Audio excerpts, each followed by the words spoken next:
आज के इस वीडियो में हम लोग पढ़ेंगे क्लास 10th प्रश्नावली 1.1 का क्वेश्चन नंबर 5। इससे पहले हम लोगों ने क्वेश्चन नंबर 4 तक पढ़ लिया है। आज जो हम लोग क्वेश्चन करने जा रहे हैं, जांच कीजिए कि क्या किसी प्राकृत संख्या 6 का घात n अंक 0 पर समाप्त हो सकती है। क्या 6 का घात n कभी 0 पर समाप्त हो सकता है क्या? तो इस क्वेश्चन से ही हम लोग को यहाँ पर 6 का घात n है, 6 का पावर n है, तो यही से पता चल जाएगा कि ये 0 पर समाप्त हो सकता है कि नहीं हो सकता है। जैसे अगर 6 का घात 1 लेते हैं तो 6 का घात कितना 1 होगा, तो 6 का पावर 1 मतलब 6 का घात 2 लेते हैं तो कितना हो गया, 36 हो गया, है ना। तो क्या लास्ट में कहीं भी आपका सब में क्या आ रहा है, 6 आ रहा है, तो इसका मतलब है कि ये 0 पर समाप्त नहीं हो सकता है। जैसे कि देखिए 0 पर समाप्त होने के लिए कुछ नियम होता है, वो नियम क्या है, सॉल्यूशन इसका लिखेंगे हम। अगर कोई संख्या शून्य मतलब 0 पर होना चाहती है तो उसके अभाज्य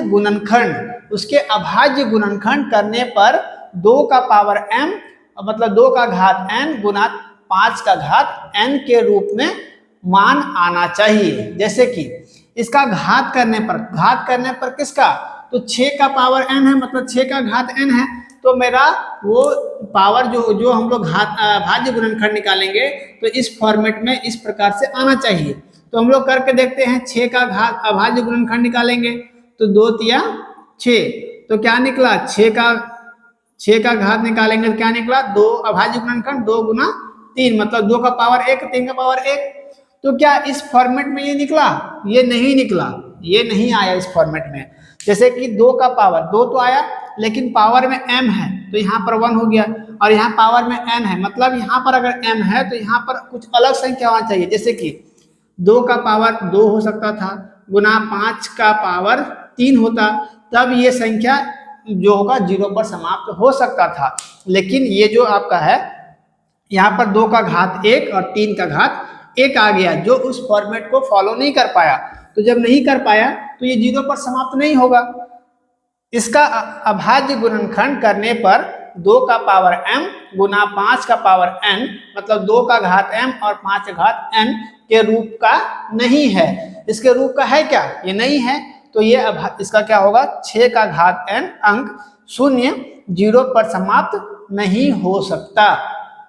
0 पर ये समाप्त नहीं होगा। क्यों नहीं होगा, एक ही रीजन है इसका कि ये इस रूल को फॉलो नहीं कर पाया। मतलब घात 0 पर समाप्त होने के लिए 2 का घात m होना चाहिए था गुना 5 का घात n होना चाहिए था, जो नहीं आ पाया। जो संख्या यहाँ पर दिया रहे, अगर 6 रहे, 8 रहे, 10 रहे, 15 रहे, 20 रहे, कुछ भी संख्या रहे, उसका हम लोग अभाज्य गुणनखंड निकाल देंगे। अगर इस रूल को फॉलो कर पाया तो वो 0 पर समाप्त होगा, है ना। कभी कभी एग्जाम में क्या होता है कि आपको यहाँ पर चेंज मिलेगा, जैसे कि 6 है तो यहाँ 12 मिल गया, है ना, 15 मिल गया, 20 मिल गया, तो कोई भी नंबर रहे लेकिन बनाने का तरीका पूरा सेम रहेगा, है ना, सब चीज सेम, बस जो यहाँ पर अभाज्य गुणनखंड निकालेंगे उसमें आपको चेंज करना होगा। मान लीजिए यहाँ पर 8 हो गया तो उसका अभाज्य गुणनखंड में चेंज होगा, 10 हो गया, 20 हो गया, कुछ भी नंबर होगा उसका अभाज्य गुणनखंड में ये चेंज हो जाएगा। ठीक है, जब भी एग्जाम में इस तरह का क्वेश्चन पूछे तो आपको पूरा ऐसे डिटेल में लिखना है। जब तक आप डिटेल में नहीं लिखोगे तो आपको फुल मार्क्स नहीं मिलेगा। ठीक है, सिर्फ ये बनाने से आपको मार्क्स नहीं मिलने वाला है। ठीक है, ये प्रॉपर एक नोट्स बना लेना है इसका। और जो बच्चे नए होंगे मेरे चैनल को सब्सक्राइब कर लोगे और शेयर करोगे, ताकि जो और ही बच्चे होंगे वो मेरे साथ जुड़ करके एक अच्छे तरीके से मैथ समझ सकेंगे और पढ़ सकेंगे। मिलते हैं अगले वीडियो में, तब तक थैंक यू, टेक केयर, जय हिंद।